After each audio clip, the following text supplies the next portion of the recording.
All right, let's watch this settle video real quick. Why I'm not in Gielinor Games 5. Perfect. You know, being maxed on here was my only personality trait, and now, after 8 years of having a max cape, I can't put it back on. But what am I gonna do on here now? That was the only thing I had going for me. Hey, what's up, guys? It's your no longer maxed Ultimate Iron Man here. Wanted to make a quick video talking about— Damn, settle is washed, bro.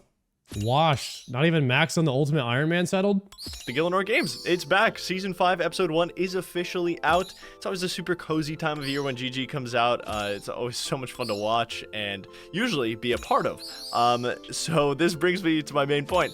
When I was in Soup's stream watching the first episode, typing some things in the chat, I was getting asked nonstop why I'm not in the season. If something happened to me, did I get hit by a meteor? Why am I not in GG5? Which, first of all, if I do ever get hit by a meteor, I will tell you guys immediately. You will all be my emergency contact. But let's talk about what actually happened. This is the first time in 4 years where I'm not on Gielinor Games. I've been a part of every season except the very first one. And of course, I'm also not back to defend my championship title from last year. Some of you guys know that after my win in Season 4, I was already considering sitting out for the next season. I mentioned it in my review of the finale last year. I've been thinking about it a lot. I am tempted to go out on this absolutely near perfect run and retire from GG. Free up a spot for someone else on Season 5. My run in the previous season was basically— Damn, he's trying to retire on top after winning the championship. Should I go out too, guys? Slayer task completed. Should I retire from all RuneScape competitions since I won the first 2 that I was in? I'm gonna have to just retire on top. I won that bootleg GG episode, the Temu GG episode, and I won the Trials of Gielinor 2. As close to perfect as humanly possible. Out of 12 episodes, I was either the challenge winner or the banning winner in 11 out of 12. I had 1 week where I was able to float, and then I went on to win the final by a single point. I mean, that is such a beautiful fairy tale storyline that I could try 1,000 times and I wouldn't be able to repeat it. So after it all ended, I kind of just wanted that to be my legacy on the show. It's really not a bad place to go out. However, I was watching Season 5, Episode 1 the other day, of course, as you do. Gilligesser pops up, you know, favorite challenge of all time. And I started feeling some pretty bad FOMO of not being on already. It's just, you know, I do love the thrill of the competition, thinking on your feet, and obviously just interacting with all of the content creators in the community. Yeah, that's the best part. You know, outside of GG, I don't really talk to that many people in the community other than like my very close friends.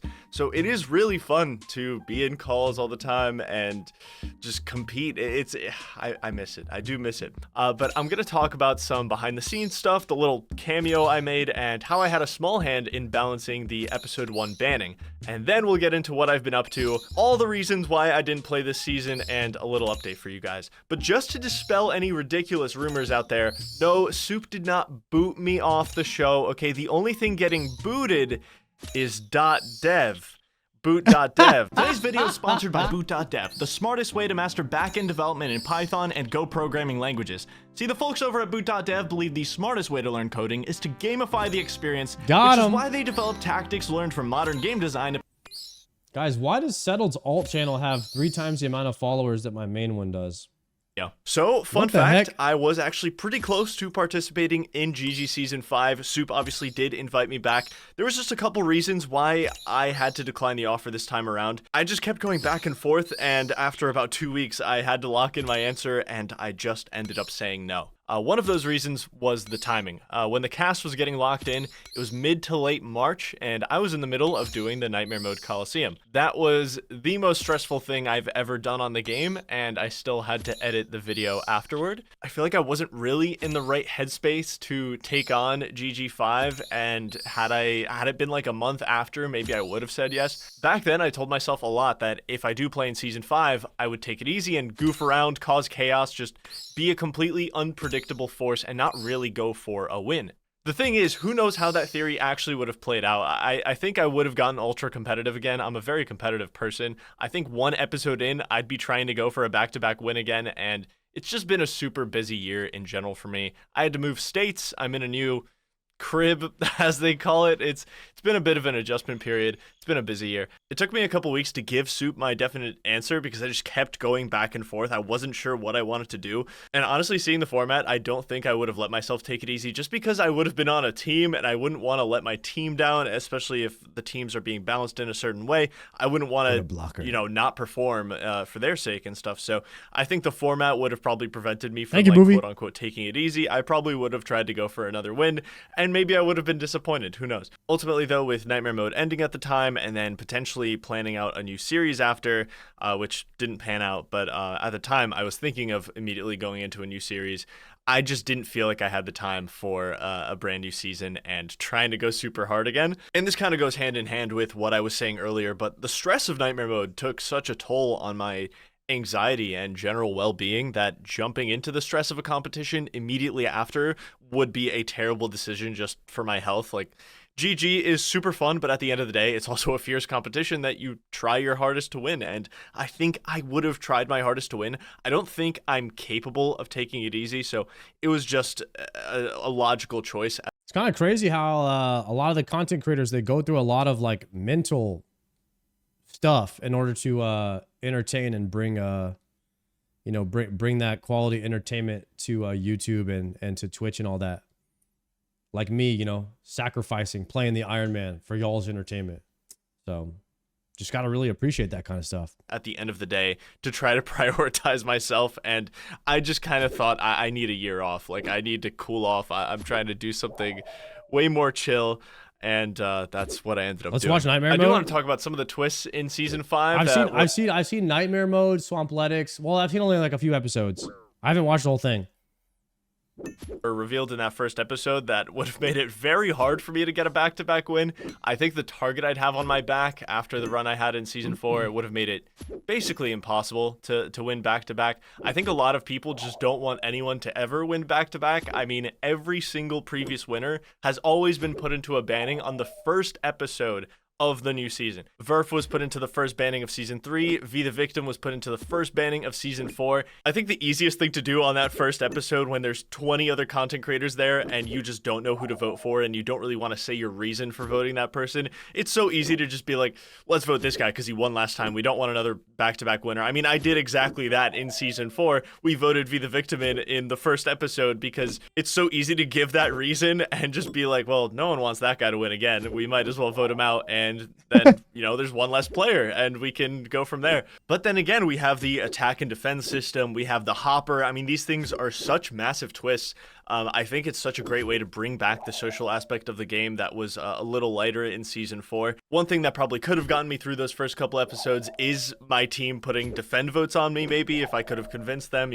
There's definitely options I could have taken. I like how balanced the format is this season, which makes me super excited to watch. The hopper system is like the coolest thing for TV purposes. It's really cool. I think it's such a neat idea. I love the RNG. And yet, as a competitor, it's the most terrifying thing you can think of. Yep. Because if anyone wants you in there, they can just have you in there. There's always a chance. You never know if you're truly safe or not. All of us being RuneScape players, we know that something that is like an 8% chance to happens honestly fairly more often than you might think. 8% drop is huge. You don't necessarily feel safe, even if it's just one vote. Since I confirmed to Soup that I wasn't going to be participating this season, I did get the opportunity to test out and provide feedback on the banning for this first episode. It's a really cool banning. You need to try to get rid of as many items in your inventory as possible in a time limit, but you can't sell the items or drop them. They have to be consumed, which means you have to use your game knowledge from all over the game, try to make these items just disappear one by one. The point of me testing this banning was basically just to make the most fun yet competitive banning possible, and with so many different items, I was basically just tasked with finding creative solutions to consume the items,